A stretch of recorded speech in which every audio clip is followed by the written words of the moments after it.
Okay, I'm just going to do a short video. It's going to be on what we're going over in class on Wednesday since you're not going to be there. All right, so I'm just going to kind of talk you through a couple of problems. It's nothing new. We're still talking about linear equations. Now, they call it linear modeling, and that just means that we're going to take a word problem and model it with equations of lines, with linear equations. So that's what we're going to use to work the word problems. But remember what we said last time, anytime you want to write the equation of a line, you need two things, a point and the slope. So if you're missing those, you've got to create them, you've got to find them. And in some of these, we're missing the points, so we got to go find the points. Sometimes we're missing the slope, so we've got to go find the slope. All right, I'm going to share, I hope, a PowerPoint with you and talk you through a couple of problems. And then you're going to work some that you're going to find on Moodle. If you have trouble, let me know. All right, look at this first problem. A person's climbing a 275-foot cliff. All right, at 6 o'clock a.m., the climber begins the ascent. So he starts climbing at 6 in the morning. At 8 o'clock in that morning, he is 110 feet up the cliff. All right, so let's kind of go back and look at what we've got. All right, so he's 110 feet up the cliff. So I want you to do two things. I say write an equation that relates the time the climber's climbed, how long has he been climbing, to the distance he's traveled, to the distance the climber has climbed. And then approximate what time the climber gets to the top of the cliff. So I don't have, see, as soon as it says write the equation of a line, I think, oh, I need two things. I need a point and I need a slope. So if I don't have those two things, I've got to go get them. And then when I get those two things, I'm going to plug into that y minus y sub 1 equals m times x minus x sub 1 formula. That's kind of the best form when you're wanting to write the equation of a line. So that's what we're going to do on this next slide. I just kind of rewrote the problem at the top so you'd have it kind of for referral. So the first thing we have to do is we have to write that equation. So like I said, I know I've got to have a point and I've got to have a slope. So I go back here and start looking and I don't have any points. And I panic for a minute. And I stop and think, okay, I can make points. I just have to know what two things I'm comparing. Remember what we said we're comparing? We're comparing the time he's been climbing to how far he's gone. So I can put those together as an ordered pair. So I decided that I was going to create an ordered pair out of time and distance, the amount of time he's been climbing and the distance. Now, why did I put them in this order? Well, this first number, this x, is what's called your independent variable, and this y is called your dependent variable. Now, sometimes it doesn't matter which way you do it as long as you're just consistent. But doesn't how far he's climbed depend on how long he's been climbing? So that's the reason I put this one second, because the second one depends on the first one. So here's what I did. At the beginning, 0 time has passed. So he hasn't been climbing at all. So 0 time. And how far has he gone at the beginning? 0. So at the very beginning, 0 time has passed and 0 distance has been covered. Then it tells you when. Now, if he started at 6 and they stopped at 8 o'clock, do you see that he's been climbing for 2 hours? So that's the time he's been climbing. And then this 110, he's 110 feet up the cliff, so I know that's how far he's climbed. So that's how I made those 2 points. How long he's been climbing and how far he's gone. And then, remember what I said, I'm going to label one of these X1, Y1, because that's not going to take but just a second, especially if you're not on a Zoom meeting and you have a real pencil. All right, it's kind of hard to do it with a mouse. All right, so this is X2 and that's Y2. Now remember, you've got a formula for slope. All right, so remember what your formula for slope is. All right, do you remember? The difference in the y's. So what's that mean is that's y sub 2 and then minus y sub 1. All right, and then you're going to divide that answer by x sub 2 minus x sub 1. All right, so we already went over that, so that should already be in your notes. So remember, difference always means subtract. All right, so That's what I did. I went up here and looked. Y sub 2 is 110. So I substituted in 110 for Y sub 2 minus, what's my Y sub 1? Well, my Y sub 1 is 0 over X sub 2, see that 2, minus X sub 1 is 0.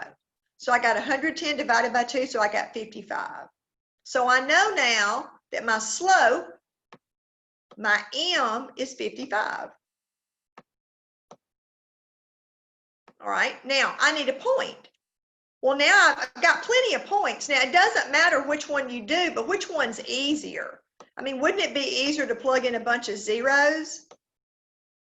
Now, you could use the other point, but this would be way easier. So I'm going to use 0, 0.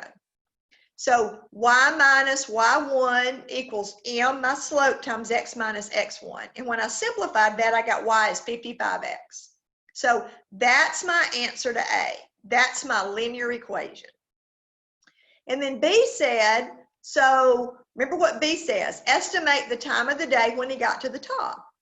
Well, now you got to go back and look at what X is and what Y is.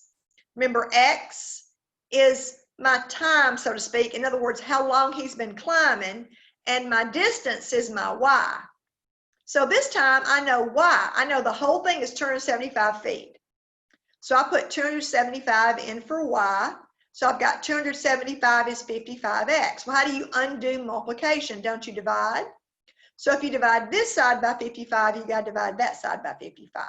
So x came out to be 5. Now, before you box that for your answer, remember step 4 on Polia's problem solving process, look back. Look back to see if you answered the question. They didn't say how long would it take him to reach the top. They said, what time of day is it? So it's not 5 o'clock. What time is it? Now remember what we said, he started at 6. So if he's been climbing for 5 hours, it must be 11 o'clock. And it's 11 o'clock in the morning. So it's not that x equals 5 is wrong, it just doesn't answer the question. So always go back and do that 4th step to make sure that you answer the question. Now, if it said, how long would it take him to reach the top? Then the answer would be 5 hours. But it didn't, it said, what time does he reach the top? So it's 11 a.m. So make sure that you always do that. Okay, so make sure that you do that. All right, so let's go look at the next one. All right, now this next one looks like this. Now I want you to go back and look at this one for a minute. Do you see that that's kind of that formula, okay, that looks like this? You had another form that was y equals mx plus b. All right, remember that was the slope-intercept form. Now, I want you to look. That's what this is, but what's your plus b? Do you see that your plus b would be like plus 0? So this is in that form, but there's something special on this one. On this one, my b is 0. It's just not there. Now that's got a special name. All right, so look at what they call that. They call that a special name. All right, because it shows up a fair amount. Here's what it tells you. Notice in the previous example, your y equals mx plus b, but b was 0. So you ended up with just y equaled 55x. You just had a number in front of x. The special name for that is called direct variation. All right, so when you've got it in y equals mx plus b, and there's no b, in other words, b is 0, then what that means basically is it's called direct variation. So sometimes they'll say it like this, y varies directly with x. So when I see a problem that says y varies directly with x, I know it's going to be like this. It's going to be that form right there. There's not going to be a plus b. Sometimes it'll say y is directly proportional to x. That tells me the same thing. When I finish, my equation is going to be y equals a number in front of x, and that's it. So in your homework, you're going to see that. Sometimes it'll say varies directly. Sometimes it'll say directly proportional. So look at this problem. in Mississippi, the total cost of an item varies directly. See, it says varies directly with the sticker price.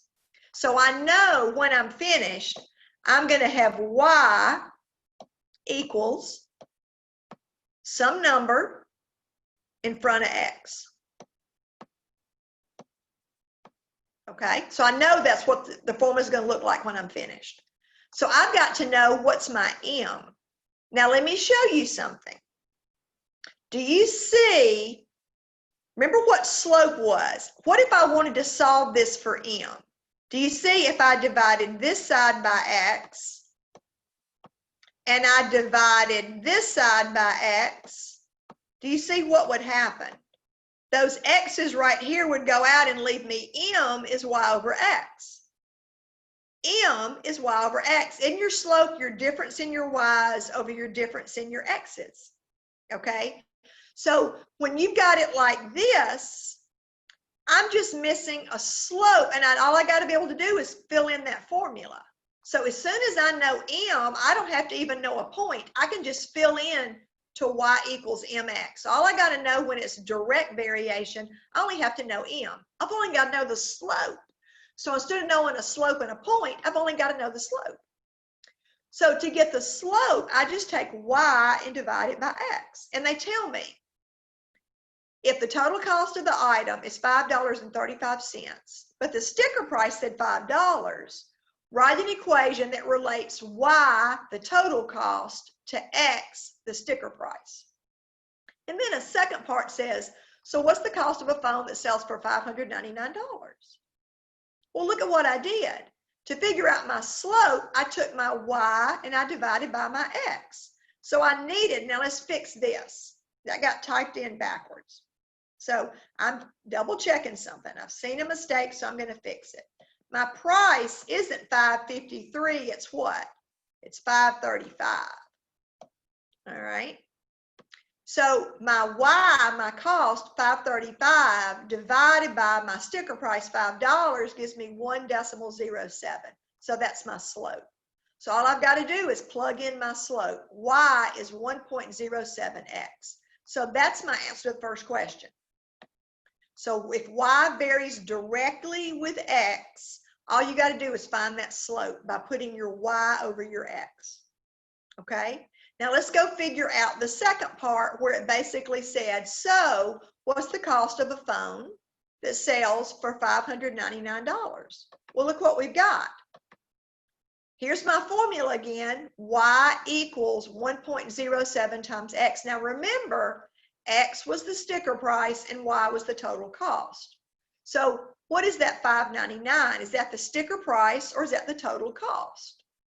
Well, it says, what is the total cost? So I'm looking for Y. So that $5.99 is my X. So I plugged into that $5.99 in for X and got this number right here. So my total cost for the phone is going to be $640.93. So normally you need two things to write the equation of a line. You need a point and you need a slope. If you're missing those, go find them and then use the same form that you've been using the whole time. But if they tell you that something varies directly with the other thing, all you need is the slope. All right, so you don't need the point, just the slope. And once you get the slope, you put it right in there in front of that X. Okay, so I hope that helps. All right, let me kind of stop sharing that screen. So you try your homework. If it causes you any trouble, then you email me and we'll set up a Zoom meeting. All right, I hope you're staying safe and I hope you're not too sick. And let me know how you're doing.